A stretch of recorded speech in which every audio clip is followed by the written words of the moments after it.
Alors, il y a quelque temps de ça, quand Olivier m'a demandé de partager un message, donc quand j'ai commencé à vouloir m'y mettre, j'ai dit, bon Seigneur, de quoi est-ce que je vais parler? Et quand il m'a donné le sujet, ma première réaction, ça a été, oh purée. J'ai dit, bon, c'est bon, je prends une pelle, je m'enterre. Pourquoi? Parce qu'en fait, je disais à Dieu, mais je fais, mais permets-moi de parler de choses que je connais, que j'ai l'habitude vraiment de pouvoir partager, sur lesquelles je me sens à l'aise. Bah non, non, non, non, pas du tout, non, non, allez. Il me pousse dans mes retranchements, dans des domaines dans lesquels je me sens pas trop à l'aise. Mais j'ai compris, hein, parce que je suis un petit peu têtu, n'est-ce pas? J'ai quand même compris qu'à chaque fois qu'il veut me parler de sujets sur lesquels je me sens pas bien, c'est parce que non seulement il veut m'apprendre quelque chose à moi à titre personnel, mais qu'après, quand tu commences à creuser le truc, même si jamais tu te dis, bon, bah, finalement, c'est pas trop spirituel, quoi, bah, tu te dis, ah, mais tiens. Et puis, du coup, ça commence à te faire réfléchir et tu te dis, mais putain, j'avais pas vu les choses sous cet angle-là. Donc, quand j'ai demandé à Dieu de quoi j'allais parler, la première chose, mais tout de suite, ça a été immédiat, il m'a dit, je veux que tu parles du courage. Je dis, adieu, adieu, le courage, adieu, mais pourquoi? Ça, c'est vachement philosophique comme sujet pourtant, hein. C'est pas quelque chose de ultra méga spi, tout ça. Mais quand j'ai commencé à creuser la question, je me suis dit, ah, mais quand même, il y a des trucs.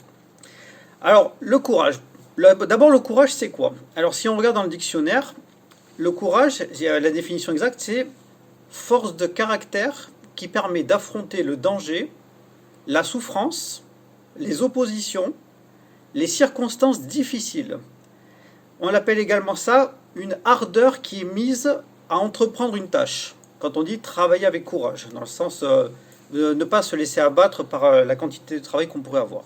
Bon, déjà, première définition, je dis, bon, ok, d'accord. Alors, la première chose à comprendre, c'est que le courage, déjà, il ne faut pas confondre courage et témérité. Alors, la témérité, c'est quoi?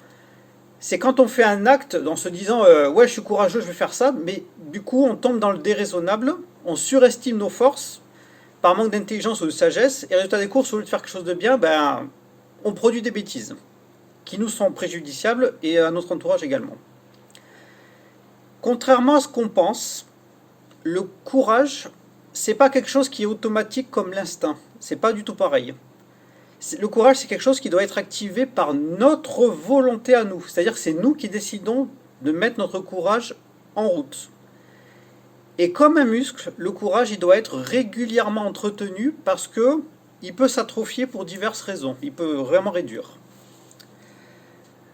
Le courage et la foi, ce sont deux choses qui vont ensemble. C'est-à-dire que malgré les petites difficultés, voire les grosses difficultés qui peuvent être présentes dans la vie quotidienne, on choisit, et je dis bien le terme choisir, hein, de voir plus loin et de s'armer de courage. Prendre courage, ça signifie qu'on prend la décision, je reviens encore sur cette notion de prendre la décision, notre volonté qui est mise en route, de passer outre une peur. C'est un acte qui est basé sur notre volonté qui nous est propre et personnelle. Alors on peut dire que le courage, ça part d'un acte qui est volontairement mis en route. J'insiste vraiment, vraiment là-dessus. Je suis un peu redondant, mais c'est vraiment pour vous dire, le courage, c'est une décision. C'est pas quelque chose où on réagit, on va dire, par instinct. Dans les évangiles, dans le Nouveau Testament, à plusieurs reprises, Jésus il a dit à ses disciples, prenez courage, fortifiez-vous. Et chaque fois qu'il reprenait courage, les disciples, c'est à ce moment-là qu'un miracle s'accomplissait. C'est pour ça que je vous ai dit que la foi, ça allait de pair avec le courage. Le courage, c'est l'inverse de tout ce qui est peur, crainte, angoisse, anxiété, etc. Alors, c'est quoi la différence avec tout ça? Alors, sans rentrer dans les détails trop ultra psychologiques, la peur, c'est quelque chose de spontané à laquelle on ne s'attend pas. C'est une réaction qui est immédiate, non réfléchie. Alors que tout ce qui est crainte, angoisse et anxiété, il y a une notion de j'ai peur de ce qui pourrait m'arriver. C'est je m'inquiète déjà pour l'avenir parce que j'ai réfléchi à quelque chose qui m'est déjà arrivé ou qui pourrait m'arriver. Et il faut savoir que tout ça, ces peurs, ces craintes, ces angoisses ou toutes ces épreuves, ce ne sont pas seulement des sentiments, ce sont aussi des esprits dans le monde spirituel qui cherchent à nous couper de notre relation avec Dieu.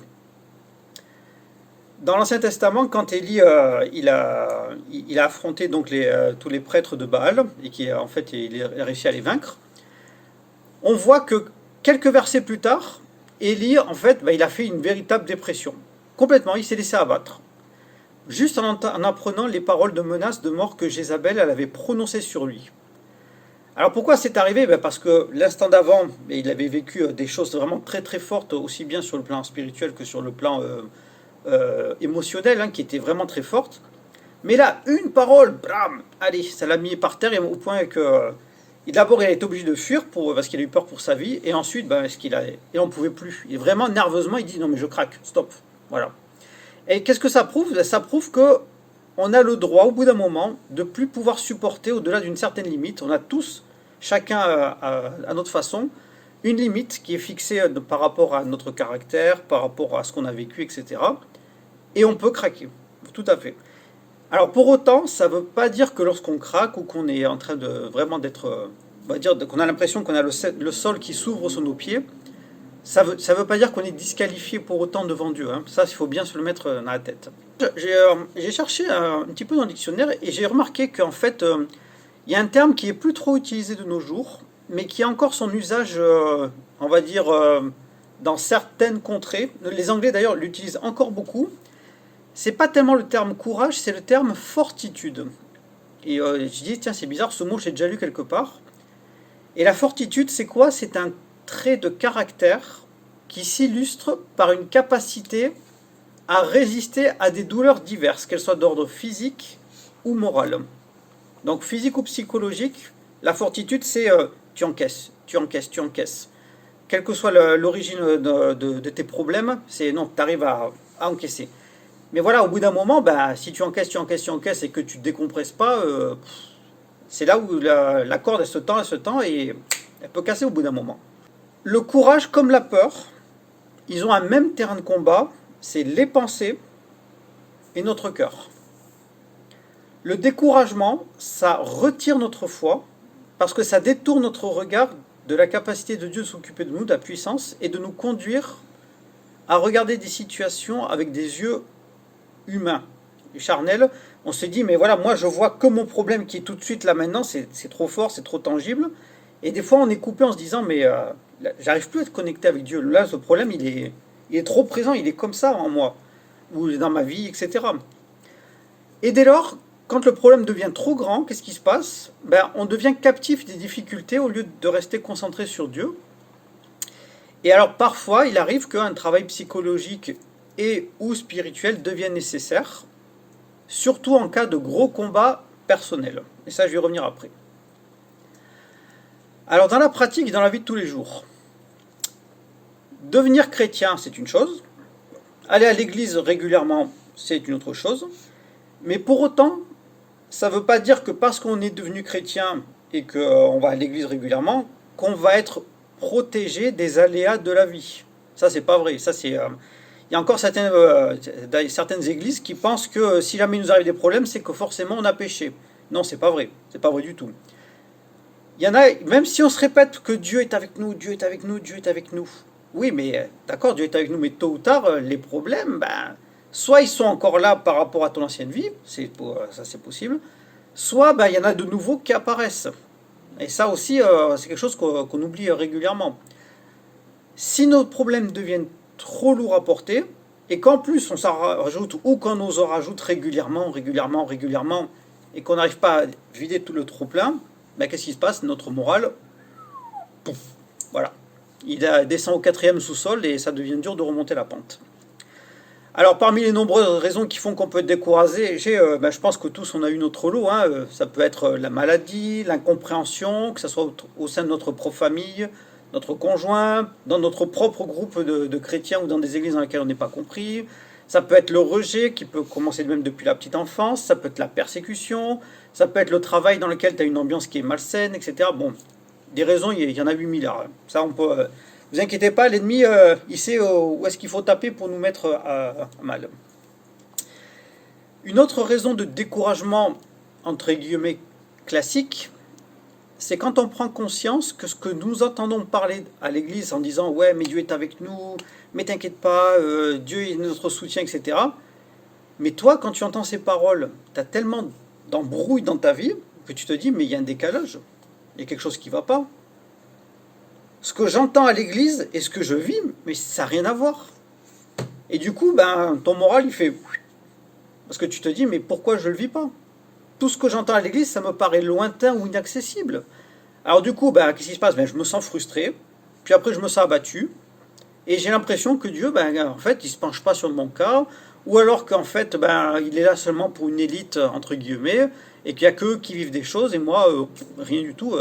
Ça, dans tous les groupes chrétiens, vous pouvez vous chercher, il y a tout le temps des personnes qui malheureusement vivent ça. Alors parfois, notre vie intérieure, du coup, quand on vit ce genre de choses, ben, elle nous semble désespérément pauvre, on se sent sec à l'intérieur, on se dit, mais Dieu, il est où? Alors du coup, on vit un véritable découragement, qui est vraiment, et au mieux, dans ce genre de cas, ça nous pousse à vouloir chercher des solutions parfois ailleurs, ça c'est au mieux, et au pire, on laisse tout tomber. Des fois même, on quitte la foi, on laisse tomber complètement la foi, on dit, ben non, voilà, moi, ce que j'en peux plus, stop, j'en peux plus, je ne peux plus vivre en faisant l'hypocrite, je vois que ce qu'on me dit à l'église c'est une chose, et moi je ne vis rien. Et il y en a, ben, ils partent carrément, ils repartent entre guillemets dans le monde, et Dieu les aime toujours pour autant, hein, on est bien d'accord, mais voilà, la déception elle a été là, ça a été trop fort pour eux. Alors parfois on pense qu'il n'y a pas de solution à nos problèmes, ça veut dire que le manque de, pardon, de perspective, ça agit de notre cœur et notre âme. Mais Dieu, ce qu'il nous demande, c'est, ok, tu as des embrouilles, ok, je le sais. Je te demande juste de rester calme et confiant. Je te dis pas d'ignorer le problème. Hein. Je te dis pas non plus de tout balancer en l'air et de dire stop, j'en peux plus, arrête tout. Non, non. Ce que Dieu te demande, c'est ne commets pas de bêtises pour commencer contre toi-même ou contre ton entourage. La Bible elle nous conseille de ne pas ignorer les soucis, d'un côté, ni de les minimiser, ni de les exagérer. Il faut qu'on veille à rester calme, mais sans pour autant qu'on fasse l'autruche et qu'on dise j'ai pas de problème. Non, non. Dieu ne nous dit pas d'être inconscient, insouciant, mais rester calme et chercher une solution en disant ok, j'ai mes problèmes, stop, je fais une pause dans ce problème-là, il faut vraiment que je m'arrête, stop. Et loin de l'agitation, dans la paix, dans le calme, tu prends conscience du problème que tu as, qui fait que ton courage, il n'y en a plus. Et tu te dis, ok, je fais une pause, je considère ce qui m'arrive, 2 minutes, et maintenant je considère qu'est-ce que Dieu a dit, au travers des problèmes et des promesses qu'il a fait. Et pour ça, en fait, ben, il faut bien comprendre aussi que on n'est pas tout seul. Il existe dans le corps de Christ, donc l'Église avec un grand E, hein, comme je dis souvent, il y a des personnes qui ont reçu un don de la part de Dieu. C'est ce qu'on appelle le don de l'encouragement. Ce type de don, en fait, il peut se manifester de deux façons différentes ou conjointes. C'est soit l'encouragement communautaire, c'est-à-dire quelqu'un qui arrive à encourager un groupe de personnes en entier, que ce soit une église ou plusieurs types d'églises ou des rassemblements, etc. Et ou l'encouragement personnel, c'est-à-dire un tête-à-tête avec la personne qui a un problème. Et en fait, ben, cette personne, c'est waouh, c'est une personne, on voit que cette personne a reçu un mandat pour exercer l'encouragement, et elle a toujours des paroles qui sont calmes, qui sont rassurantes, qui sont apaisantes. C'est le genre de personne vers qui on va naturellement pour parler et alléger notre fardeau quand on a ras la casquette, vraiment. Alors, nous, on est entouré de plusieurs personnes, frères et sœurs, qui sont depuis longtemps, ont suivi parfois les mêmes problèmes, parfois encore pire que nous, etc. Et dans la Bible, c'est l'apôtre Paul qui dit au milieu de nos angoisses et de nos détresses, vous nous avez réconfortés par la réalité de votre foi. Ben pourquoi? Ben simplement parce que certainement dans les églises qui veulent suivre et écouter le Saint-Esprit, les vraies églises, hein, qui sont vraiment à l'écoute du Saint-Esprit, qui ne veulent pas suivre un programme forcément, ce sont des vraies communautés, c'est-à-dire des personnes qui ont des relations entre elles, et pas de simples auditoires où on va le dimanche en disant bon ben j'écoute et puis voilà quoi. Alors qu'est-ce qu'il faut faire nous en tant que chrétiens quand le découragement il devient trop grand, trop insupportable et que notre courage ben il est carrément inexistant? Alors première chose, ça c'est un conseil pratique parce que oui avoir de la théorie, c'est une chose, mais après, il faut la mettre en pratique. Et c'est là souvent où j'ai l'impression que dans certaines églises, ben, c'est ça qui manque.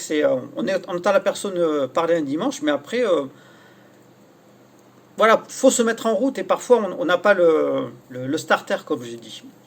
Alors pour commencer, un, admettre que l'on n'en peut plus. C'est hop, 2 secondes, voilà, il y a quelqu'un qui est arrivé. Alors admettre qu'on n'en peut plus. Ce n'est pas du tout une honte de dire que nos limites, ça y est, elles sont franchies et qu'on en a ras-le-bol. Il ne faut pas non plus laisser le piège de la honte nous envahir en disant mais j'ai que des problèmes, qu'est-ce que les gens ils vont penser? Ah j'ai honte, j'ai plein de problèmes, les autres ils n'ont pas l'air... Non, non, ça c'est un piège justement de l'ennemi. C'est quelque chose qui va t'empêcher de passer à l'étape suivante. Tant que tu ne considères pas, que tu dis j'admets, ça y est là j'ai atteint ma limite, non. Et vous savez, il y a des personnes, vraiment, tant qu'elles n'ont pas elles savent qu'elles ont des problèmes, mais tant qu'elles ne réalisent pas qu'il faut qu'elles aillent au-delà, ben, il n'y a rien qui se passe dans leur vie. Elles vont rester comme ça. La deuxième chose, il ne faut pas rester isolé. Il faut se persuader qu'on ne peut pas rester dans cet état, qu'on ne peut pas rester abattu, et admettre qu'on a besoin de se faire aider par d'autres personnes, comme je disais tout à l'heure, soit qui ont vécu les mêmes épreuves, soit qui ont vécu même des épreuves encore pires, voilà, ou aller vers des personnes qui ont un appel de Dieu pour l'encouragement.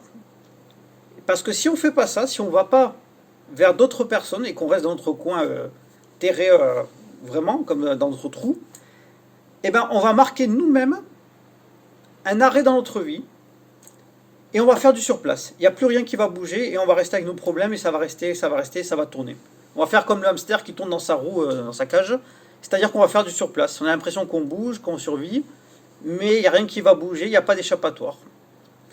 Alors bien sûr, il est important, même si ça paraît évident pour certaines personnes, mais c'est important, quand on a besoin de parler à des personnes, de se confier à des personnes en qui on a vraiment, réellement confiance. Il ne faut surtout pas non plus tout étaler en place publique, parce que des fois, il y en a, la coupe est tellement pleine qu'en public, ça y est, ça sort quoi. Non, non, c'est, ok, va voir quelqu'un, mais contiens encore le problème un petit peu. Rien que de faire ces deux choses-là, déjà en premier, on s'en rend pas compte, mais déjà notre courage, il a été activé. Pourquoi? Parce qu'on a mis en place notre volonté d'avancer. Troisièmement, il ne faut pas hésiter à se couper des personnes qui nous rajoutent tout le temps des problèmes ou qui nous encouragent à faire des choses, mais que du coup, ben, ça entretient le problème. Ou alors pire, qui sont tout le temps là et qui nous mettent le moral au 4e sous-sol. Le découragement, c'est comme une maladie qui est très contagieuse. Là où le courage peut prendre du temps pour qu'une parole, ça descende dans notre cœur, c'est quelque chose qui... Voilà, c'est le temps qu'on réalise, qu'on comprenne et qu'on mette notre volonté en avant. Eh ben, le découragement, une simple petite parole, ça peut gangréner un bon moral et ça t'empêche de continuer à vouloir te prendre en main et guérir. Et donc pour ça, il ne faut pas hésiter, mais certaines personnes auprès de qui on est très proche, il faut savoir dire, stop, non, mais là, je mets un recul. Voilà. Alors des fois, ça se passe bien, des fois, ça se passe moyennement bien, il y en a qui ne comprennent pas, il y en a qui se fâchent, mais c'est pas grave. Le but, c'est que au final, tu puisses aller de l'avant. Quatrièmement, déterminer avec la personne avec qui on est en contact donc dans l'église, qui a le don d'encouragement, comment on est arrivé là. Alors si besoin, un psychologue peut nous aider à déterminer, analyser, faire le distinguo entre les causes et les conséquences de notre état actuel. Le souci, c'est que le psychologue, il va pas, lui déjà, il fait pas la distinction entre ce qui est de l'âme et de l'esprit, parce que dans la psychologie telle qu'on la connaît, la psychologie ne reconnaît pas l'existence du monde spirituel. Or, nous savons que nous sommes des personnes tridimensionnelles, corps, âme et esprit. Mais pour eux, les psychologues, l'âme et l'esprit, voilà, les deux, ça marche quoi, ensemble. Et non, pas du tout. Ce sont des choses qui se traitent séparément, parfois ensemble, etc. Un psy ne pourra traiter que ce qui touche à l'âme. Et encore, je dis encore, comme pour les médecins, vous savez, les médecins, il y en a plein dans le monde entier.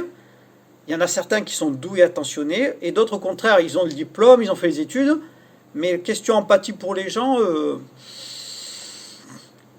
bon, voilà. Donc les psys, c'est exactement pareil. Il y en a certains, ils ont le diplôme, mais franchement, on se demande si vraiment ils sont vraiment bien attitrés pour ça. Et même pire, certains psys proposent des solutions qui sont spirituellement pas neutres du tout. Je pense notamment à l'hypnose, l'hypnose ericksonienne, ceux qui font les rééquilibrages d'énergie, etc., etc. Donc bien sûr, tout ça, niet, hein. Ça, c'est hors de question, hein.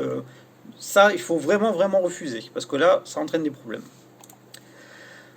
Ensuite, il faut accepter de se faire aider. Alors, le pasteur, le vrai pasteur, reconnu selon le modèle biblique, c'est donc un berger qui était là pour penser, guérir et prendre soin du troupeau. Ben, pareil, un vrai pasteur, c'est-à-dire celui qui a l'appel de pasteur, je ne passe pas de quelqu'un qui aurait une fonction et qu'on appelle communément pasteur, hein, ça c'est pas biblique, ça c'est juste un responsable d'église. Le pasteur, c'est celui qui aide les gens, qui a à cœur les gens, qui a vraiment envie que les gens soient bien, qu'ils se sentent bien et qui a compassion pour les gens. Si l'origine de nos problèmes elle est d'ordre spirituel, alors se faire accompagner par une personne qui peut écouter la voix du Saint-Esprit va nous aider à traiter le problème pour savoir comment faire, par quel bout on va commencer. Est-ce que c'est spi, est-ce que c'est psy, est-ce que c'est autre chose, on ne sait pas. Comme chaque personne est différente, ben le moyen d'arriver à une guérison sera adapté à chacun. Et ce qu'il ne faut surtout pas faire, c'est ne jamais laisser notre petit ego, notre petite fierté dire « Non mais c'est bon, hein, je me débrouille tout seul. Non, non, c'est bon, j'ai parlé des problèmes, mais c'est bon, je vais me débrouiller. » Non, non. Ça, je peux vous dire par expérience personnelle, à titre personnel, ça marche pas. Hein, mais vraiment pas du tout. Ça, c'est un truc qui fait que, quand tu dis « Je me débrouille tout seul », tu restes embourbé dans tes problèmes. Ça, c'est sûr et certain. J'ai bien aimé une fois, je crois que c'est toi Olivier qui avait partagé ça sur le groupe Facebook de l'église. Si les blessures et l'abattement ne sont peut-être pas de notre fait, notre guérison en revanche est complètement de notre responsabilité, ça oui. Notre foi en ce Dieu qui nous aime et qui s'intéresse à notre vie, ça doit être comme un rocher auquel on s'accroche quand la tempête elle gronde autour de nous et que vraiment tout est déchaîné. Ensuite, il faut s'entourer de gens qui ont la même sensibilité que nous, qui allons avoir la possibilité d'échanger, partager, se faire comprendre. Moi, je sais que par exemple, il y avait quelqu'un pendant très longtemps qui est très jeune, il avait eu un don ultra prophétique très très jeune, vraiment très marqué. Mais il avait grandi dans une église qui était vraiment très très austère, on va dire, pour rester gentil. Et quand il a voulu commencer à partager ce qu'il a vécu, mais il s'est pris un mur en pleine figure et ça a été une véritable catastrophe. Et vraiment, c'était horrible. Il ne pouvait pas partager avec les gens. Et vraiment, il a vécu un abattement, mais puissance 10 milliards, quoi. Et quand enfin, il a eu le courage de se dire, allez, je sors de là, il est allé dans une autre église qui était, elle, par contre, un petit peu plus vraiment portée sur le monde spi. Ah purée, qu'est-ce qu'il a revécu. Mais là, il était vraiment... il a dit, mais enfin, je me sens compris. Ça lui a fait un bien fou, vous ne pouvez pas vous imaginer. Donc c'est pour ça, s'entourer de personnes qui ont les mêmes sensibilités que nous, c'est vraiment, vraiment, vraiment important. Ensuite, je vous ai dit que le courage, c'était quelque chose qui s'entraînait régulièrement. Alors, personne ne peut courir un marathon sans s'être bien préparé au préalable. Je pense qu'on est tous d'accord là-dessus. Et de même, le courage au départ, quand on a besoin, quand on est vraiment abattu, il ne faut pas hésiter à faire des petits pas. On commence des petits pas, palier par palier. Vous savez, c'est comme quelqu'un qui a été blessé, qui a eu un accident grave et qui doit faire de la rééducation. On ne va pas lui demander tout de suite, bon, c'est bon, lève-toi, marche, et ça y est, c'est terminé. Non, non, c'est petit bout par petit bout. Et le courage, c'est pareil. Il ne faut pas mépriser les petites victoires personnelles et de se dire, pétard, j'y suis arrivé, j'ai bien fait. J'ai bien fait de me montrer plus courageux dans cette situation. La vraie croissance, c'est celle qui tend vers notre propre maturité spirituelle. Alors je répète la phrase, la véritable croissance, c'est celle qui tend, il y a du verbe tendre, vers notre propre maturité spirituelle. Ce qu'une personne vivra sera différent d'une autre personne, parce qu'on n'a pas les mêmes caractères, les mêmes parcours, etc. Alors le courage, en définitive, Bah, c'est quoi? C'est, comme je vous l'ai dit tout à l'heure, j'ai dit plusieurs fois, je suis désolé si je suis un peu redondant, mais j'insiste, c'est quelque chose qui vient de notre volonté propre. C'est je décide de mettre en place mon courage.